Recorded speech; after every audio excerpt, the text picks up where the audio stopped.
अजित पवारांना परखड आणि अभ्यासू नेते मानलं जातं। मात्र अजित पवारांनी सभागृहात एक प्रश्न असा उपस्थित केला ज्यावरून अजित पवारांनाही ज्युनियर असणाऱ्या अनेक आमदारांनी डोक्यावर हात मारून घेतला। काय घडलं सभागृहात आणि विद्यार्थी अजित पवारांकडून माफीची मागणी का करतायत, पाहूया हा रिपोर्ट। आणि म्हणून हा जो निर्णय आपण घेतला 200चा तो पुढच्या वर्षी लागू करावा अशी आमची विनंती आहे। मागच्या लोकांना फेलोशिप करून काय करणार? नाही, पीएचडी घेतील ना सर। काय पीएचडी करून काय दिवा काय लावणार? असं कसं म्हणता येईल दादा? पीएचडीची संख्या पीएचडी धारकांची संख्या महाराष्ट्रात या योजनेमुळे जास्त होणार आहे। पीएचडी करून मुलं काय दिवा लावणार आहेत, हे शब्द आहेत आपल्या राज्याचे अर्थमंत्री अधिक उपमुख्यमंत्री असलेल्या अजित पवारांचे। हल्ली मुलं कशावरही पीएचडी करायला लागले असं अजित पवार म्हणतात। राज्याचे दुसरे उपमुख्यमंत्री फडणवीसही त्यांना दुजोरा देत आहेत। आणि त्याचा सब्जेक्ट कोणताही तेही बघितला जाईल।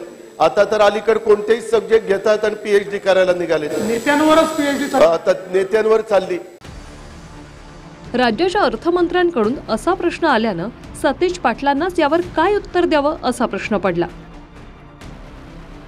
बाजूच्या भाई जगतापांनी डोक्याला हात मारला। मागच्या दोन्ही आमदारांचे हावभावही अजित पवारांच्या प्रश्नावर हसावं की रडावं असेच होते। फेलोशिप करून काय करणार? नाही, पीएचडी घेतील ना सर। काय पीएचडी करून काय दिवा काय लावणार? असं कसं म्हणता येईल दादा? पीएचडीची संख्या पीएचडी धारकांची संख्या महाराष्ट्रात या योजनेमुळे जास्त होणार आहे, मॅक्झिमम होणार आहे, यामुळे होणार। आपल्या मुद्दा होता सारथी किंवा महाज्योती सारख्या संस्थांच्या मदतीने पीएचडी करणाऱ्या विद्यार्थ्यांचा। वाद काय झाला ते आधी मूळ प्रश्न समजून घेऊयात। जर तुम्हाला प्राध्यापक व्हायचं असेल तर नेट सेट पास करावी लागते। तेव्हा तुम्ही असिस्टंट प्रोफेसर होता, पण तिथून तुम्हाला पुढे प्रमोशन करून असोसिएट प्रोफेसर व्हायचं असेल तर पीएचडी कंपल्सरी आहे। आता सामाजिक म्हणजेच आर्ट मधल्या विषयातून तुम्ही पीएचडी केली तर त्यासाठीचा खर्च अंदाजे 5 ते 6 लाख आहे आणि सायन्स विषयातून पीएचडी केल्यास त्यासाठीचा खर्च किमान 10 लाखांवर जातो। त्यामुळे हे स्पष्ट आहे की पीएचडी सारखा खर्च सामान्यांच्या आवाक्याबाहेरचा आहे। आता मराठा विद्यार्थ्यांसाठी सारथी, ओबीसी विद्यार्थ्यांसाठी महाज्योती आणि दलित विद्यार्थ्यांसाठी बार्टी नावाची संस्था आहे। या संस्थांमधून शैक्षणिक मदत होते। पीएचडी करायची झाल्यास सरकार फेलोशिप देतं। 2021 ते 22 सालात ओबीसी विद्यार्थ्यांना महाज्योती संस्थेद्वारे 1130 जणांना पीएचडीसाठी शिष्यवृत्ती मिळाली। बार्टीत 661 दलित विद्यार्थी लाभार्थी ठरले। सारथीमधून 850 मराठा विद्यार्थ्यांना सरकारनं पीएचडीसाठी फेलोशिप दिली। मात्र जून 2023च्या बैठकीत महाराष्ट्र सरकारने निर्णय करत महाज्योतीद्वारे 50 आणि सारथीद्वारेही फक्त 50 मुलांनाच पीएचडीसाठी फेलोशिप दिली जाईल असा निर्णय घेतला। विद्यार्थ्यांनी तीव्र नाराजी व्यक्त करून सरकार विरोधात आंदोलनं केली। मग सरकारनं 50 ऐवजी महाज्योतीसाठी 200, बार्टीसाठी 200 आणि सारथीसाठीही 200 मुलांना पीएचडीसाठी शिष्यवृत्तीचा निर्णय घेतला। मात्र गेल्या वेळी सरकारनं जी जाहिरात दिली त्यात संख्येची मर्यादाच टाकली नाही। त्यामुळे इच्छुक सर्व मुलांनी अभ्यास करून तयारी केली। मात्र आता फक्त 200 मुलांनाच लाभ मिळणार असल्याचा निर्णय सरकारने घेतल्यामुळे तरुणांनी संताप व्यक्त केलाय। तर दुसरीकडे पीएचडी करून मुलं काय दिवा लावणार असा प्रश्न अजित पवार करतायत।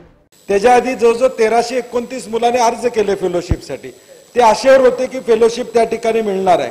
आणि म्हणून हा जो निर्णय आपण घेतला 200चा तो पुढच्या वर्षी लागू करावा अशी आमची विनंती आहे।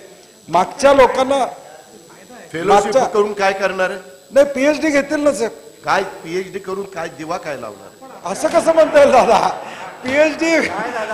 पीएचडीची संख्या पीएचडी धारकांची संख्या महाराष्ट्रात या योजनेमुळे जास्त होणार। चर्चा त्या ठिकाणी करून ते खरोखरीच गरजेचं असेल तर जरूर सहानुभूतीपूर्वक विचार केला जाईल।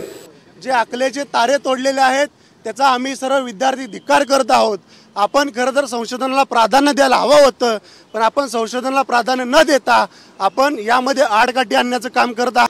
अज्ञान असेल तर बोलू नये। दीपक केसरकर पण याबाबत असेच बोलले होते। दादांनी असं विचारलं की कशा दिवा लावणार आहे तुम्ही, काय दिवे लावणार आहेत, तर त्यांना आम्हाला सांगायचं आहे की डॉक्टर बाबासाहेब आंबेडकरांनी सुद्धा पीएचडी केलेली आहे आणि त्यांच्या त्या प्रकाशाच्या खाली त्यांनी PhD जी केलेली आहे त्यांच्या त्या प्रकाशाच्या खाली आज देश वाटचाल करतोय. तर तो दिवाही त्यांनी लक्षात ठेवावा, तो दिवा त्यांनी विसरू नये. तो प्रकाश आहे की दादांना भीती असावी की राष्ट्रवादीच्या फुटीनंतर राष्ट्रवादीचा राष्ट्रवादीचा प्रवास या विषयावर एखादा विद्यार्थी PhD करेल आणि त्याचं जे काही झालेली घटना आहे याचा घटनाक्रम मांडेल, याची भीती दादांना आहे का असं आम्हाला वाटतं. म्हणून दादांनी असं सांगितलेलं असेल. एकीकडे सरकारनं 55,000 कोटींच्या पुरवण्या मागण्या सादर केल्या आणि दुसरीकडे PhD साठी इतक्या मुलांना अनुदान का द्यावं यावरून सत्ताधाऱ्यांनीच प्रश्न केला. रासायनिक कंपन्या, इतिहास संशोधन मंडळ, भाषेच्या संस्था इथं कोणत्याही मोठ्या पदांवर नोकरी हवी असेल तर त्यासाठी PhD धारकांचा प्राधान्यानं विचार केला जातो. खुद्द बारामतीसह राज्यभर शेतीत जे संशोधन झाले त्यापैकी अनेक मान्यवरांनी PhD करून त्यात प्रावीण्य मिळवले. अमेरिका, जपान, ब्रिटनमध्ये सरकार संशोधनावर विद्यार्थ्यांसाठी करोडोंचा खर्च करतं. पण मुद्दा पैशांचा नाही, मुद्दा शिक्षणाकडे बघण्याच्या दृष्टिकोनाचा आहे. 7वी पास वसंतदादा पाटलांनी महाराष्ट्राचे मुख्यमंत्री म्हणून छाप पाडली. स्वतः अजित पवार सुद्धा पदवीधर असूनही 4 वेळा ते उपमुख्यमंत्री आणि 3 वेळा अर्थमंत्री झाले.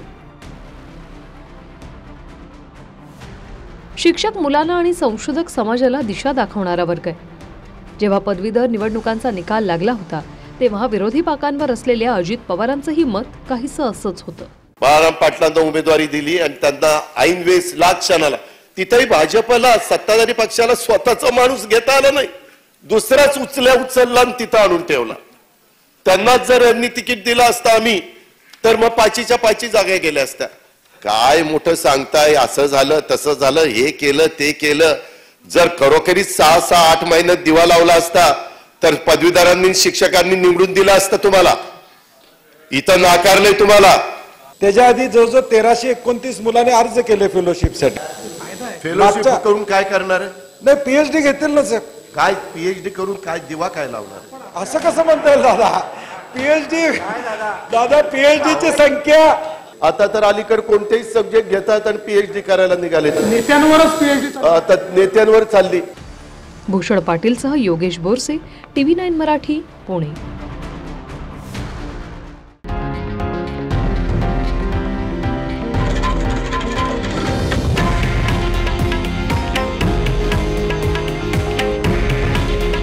हे आहे देशातील नंबर 1 न्यूज नेटवर्क आणि आपण पाहत आहात TV9 मराठी.